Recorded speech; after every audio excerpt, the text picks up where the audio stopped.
Isang pinagpalang araw sa inyong lahat. Tayo po ay magninilay sa salita ng Diyos, ang pinagmumulan ng awa at tawa ng ating buhay, ang salitawa. Tampok po sa ating ebanghelyo ngayon ang pagtatagpo ng ating Panginoong Jesucristo at ni Levi na isang maniningil ng buwis. At alam natin ng panahon ni Jesus, ang imahe ng mga maniningil ng buwis ay hindi maganda. Sila ay mga makasalanan o publikano.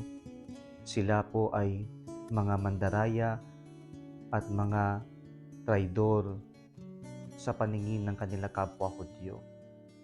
Subalit sa ating ebanghelyo ngayon narinig natin na si Jesus mismo ang nagpunta upang tawagin si Levi sa kanyang mundong makasalanan.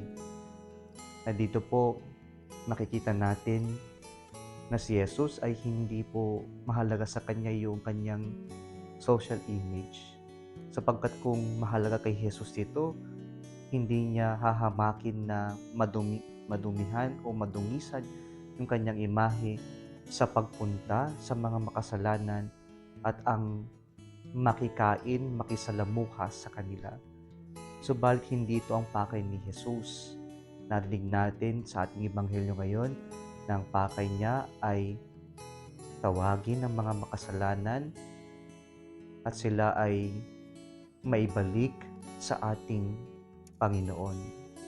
Kaya po, dito po pinapakita sa atin how powerful mercy is. Mercy restores the dignity of one person and that of the other. When we show compassion and forgiveness to other people, that person who experiences our mercy and compassion or forgiveness is restored to his dignity or her dignity. At the same time, he is restored to a more peaceful life. Kaya po sana tayong tumanggap ng awa at pagpapatawad ng Diyos ay maging instrumento rin ng awa at pagpapatawad sa ating kapwa. Nagbago ang buhay ni Levi nang matanggap niya ang awa at pagpapatawad ng ating Panginoong Jesucristo. Nawa maging instrumento rin tayo ng pagbabago ng ating kapwa o pagbabalik ng ating kapwa sa pamamagitan po rin ng pagpapakita ng ating habag at pagpapatawad sa mga nakasakit sa atin, sa mga nakagawa ng hindi maganda sa atin.